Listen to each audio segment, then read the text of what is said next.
Hello and welcome to my channel.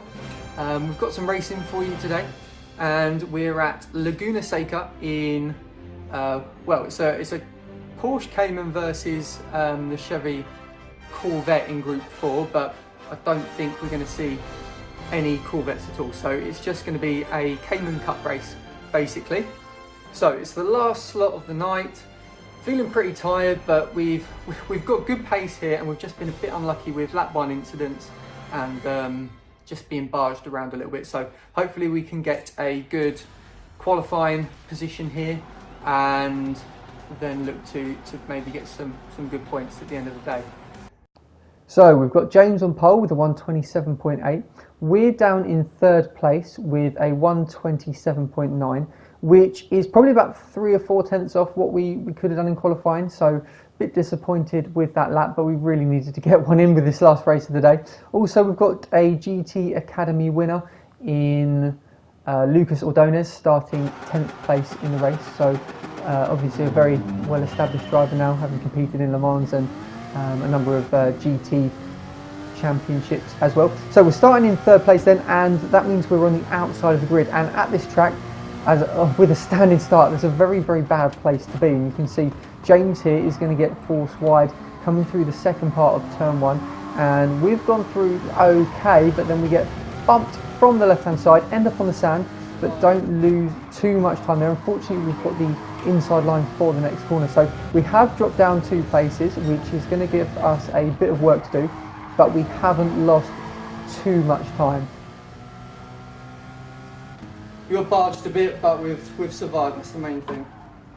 So in one of the races earlier on in the day, we did actually start third as well, and we were down to about 8th or 9th at this point. So fortunately, it hasn't turned out too bad so far as we head up the hill and towards the corkscrew for the first time. And now, if you pay attention to the virtual mirror at the top of the screen, this is exactly why I use it. I can see that guy coming from a mile back. We just put on the brakes, go through the corkscrew very slowly, and avoid all of that carnage. So yeah, when I was racing live, I thought he was going for some kind of very ballsy overtake, but yeah, having looked at it again while I'm doing this footage, I think he just missed his brakes altogether.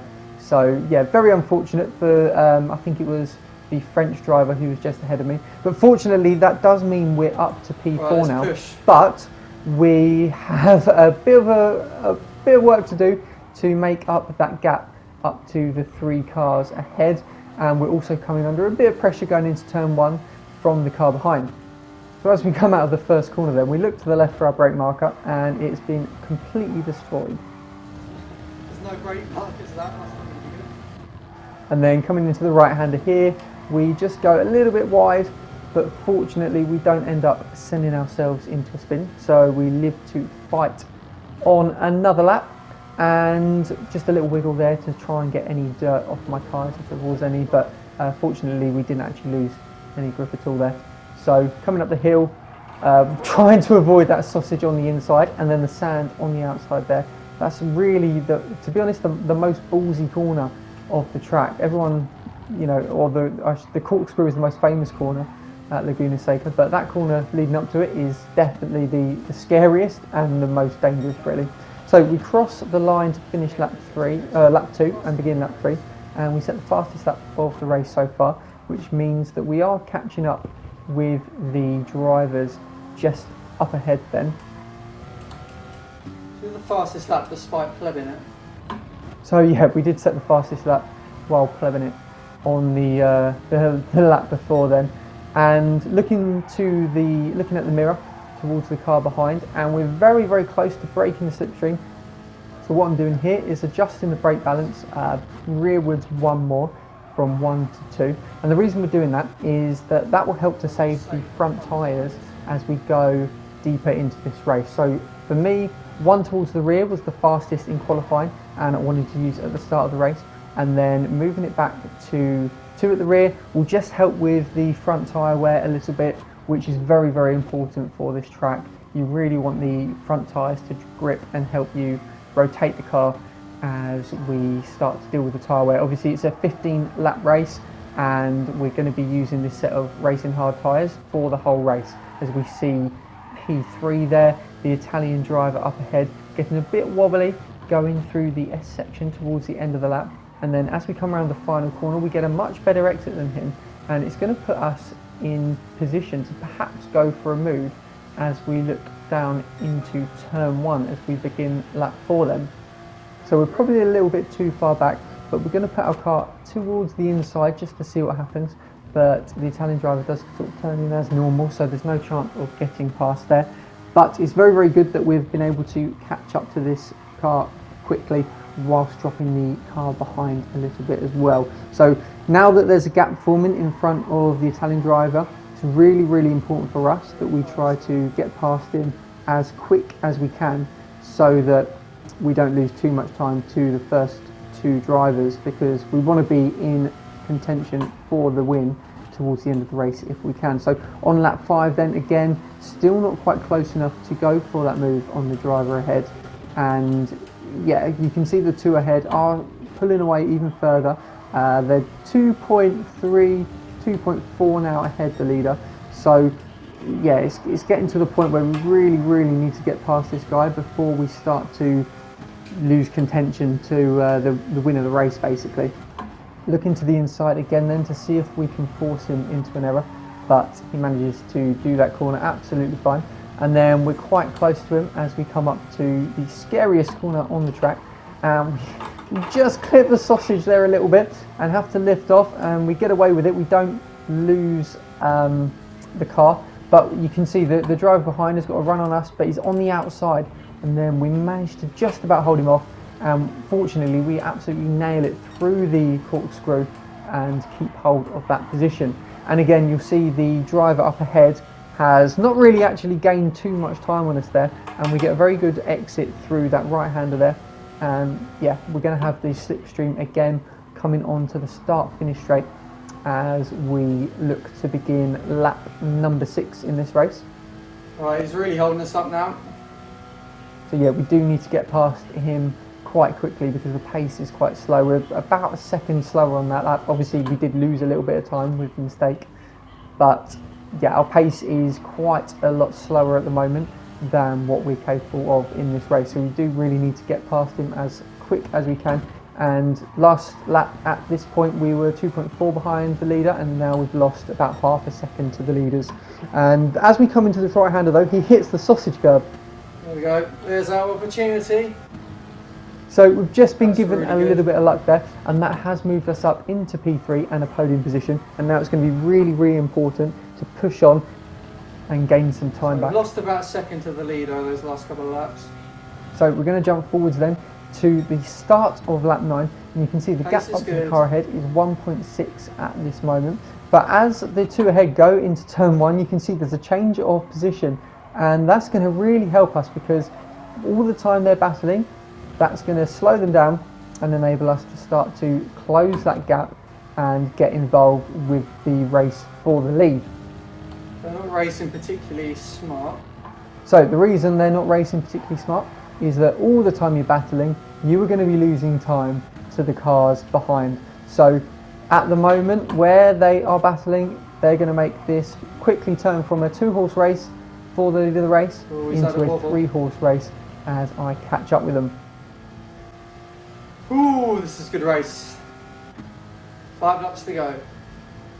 So coming down into turn 1 then as we begin lap 11, again side by side. James on the outside there. I think at this moment in the race, Kart is really starting to struggle with his tyres because the pace has dropped off over the last lap or so. And I think James is going to be in a good position to pounce, and then it's going to be a question of where we end up in this race as well. But we want to hang back just a little bit because if they have an accident, we don't want to be taken out by them. You can also see that the car behind is starting to catch as well, now within a second to us, so it could quite quickly become a 4-way battle for the lead of the race. And then as we head to the end of this lap then, we'll look to the two drivers up ahead. Pace is slow, and is James going to make a move into turn 1? Yes, he does. There's a little bit of contact. Kart is force wide. Very, very difficult track to overtake this one on this Laguna Seca. So turn 1 is the main passing opportunity unless any of the other cars make a mistake. So James up into first place then. We need to look to try and get involved in this battle now. Just 3.5 laps to go and we're getting to the business end of the race now. Like I said, this is when we want to start making moves. We want to start pushing towards the front and see where we can finish in this race. And you can see here Kart gets a good exit. James covers him off though, and as we come around this very scary corner, as I always say, oh, that was close. they're both very close to binning it and ended up in the sand, but fortunately for them they get through no problem. And as we go into the chicane, or the corkscrew I should say, we don't get the best exit actually, so that's lost us a little bit of time. But we are not too far behind at all. So again, any time that they make an error or they end up battling, as we see here, Kart looking to the inside, not really sure what he was doing there because that move wasn't really on. But we're going to get a very good exit out of the final corner then. Not sure why he's putting his hazards on, but this is going to be a good opportunity for us. So we're going to look to the outside here, and then he moves to the outside, so we do the switchback, late on the brakes, get it sent in. There's a little bit of contact, but we manage to hold the position, get it to the apex for part 2, and we get that move done. So, like I said, a little bit of a lunge. We were very late on the brakes, but I think it was fair, and we didn't knock him off the track or anything, and he hasn't lost any more positions. So we'll have to wait and see how his pace is as we go into the final couple of laps of the race. We could obviously come under pressure from him if his tyres aren't quite as bad as I initially thought. But this is going to mean that we could be into contention to win the race if we can catch up with James and put him under some pressure. So it's really a time now to start pushing on as much as we can, because we know we can get a good result in this one. And coming through the corkscrew then, we're going a little bit deep, just looking in our mirrors too much then. That's the one downside of having the virtual mirror on, is that you can get a little bit distracted by it. And yeah, we just missed our braking point a little bit then, but we got away with it, haven't lost too much time. And you can see P4 has now caught right up the battle, and Kart goes a little bit wide, going through that right-hander, and they get side by side into the final corner as we get a good exit, and that's really going to take the pressure off of us going into the final 2 laps of the race. Hey, they're battling behind now. So going down into turn 1 then, just 6/10 separating the front 2 drivers. But unfortunately, we go a little bit deep again. The tyres starting to wear out a little bit now, and we just need to make sure that we don't make any errors. It's still very easy to bin it on the last lap of the race. So coming round the corner, the last corner, to start the final lap of the race then. Close enough this time. We're not going to be close enough, unfortunately, looking to make a move down into turn 1. So it looks as if, unless James makes a mistake, he might have the victory sealed here. And yep, he's made sure that he's got through turn 1 safely. And hasn't made an error there. Down into the second gear then as we go through the right-hander, making sure we avoid the horrible sausage curb on the inside, and then again for this corner, avoiding the sausage on the inside. As soon as you hit one of those curbs, you just launch into the air, and yeah, it's kind of down to luck really where your car ends up. And then for this left-hander, down in second gear again, really trying to rev out the car as much as we can through this race so that we burn as much fuel as possible, and we actually get a good exit there and start to gain on James as we come up the hill. So there could be a chance as we come through and head up towards the corkscrew. This is close. I'm not going for a move here. But we're not close enough to go for a move. We get a good turn in and actually get that done pretty well and get a good exit, but James has also got a very good exit from the corkscrew. Not very good through there. And then we get some understeer as we go through the left-hand corner then, round to the right, and you can see Kart has dropped right off the timing boards there, so he must have had an accident on this final lap. So through the last corner then, it's going to be a second place as we cross the line, but very pleased with that one. I really enjoyed that race. It's going to be a P2. Well done to James.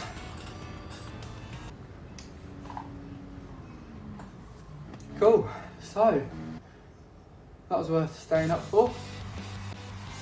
So that's going to give us 285 points then, so our personal best for this season, and that means that we are up to 12th place in the UK Nations Cup standings and 66th in Europe. So pretty pleased with that and looking forward to the official season starting in a couple of weeks' time. Thanks for watching. If you've enjoyed this video, feel free to give it a like. If you haven't enjoyed it, give it a dislike, and also feel free to subscribe if you want to see more. Thanks for watching. Bye.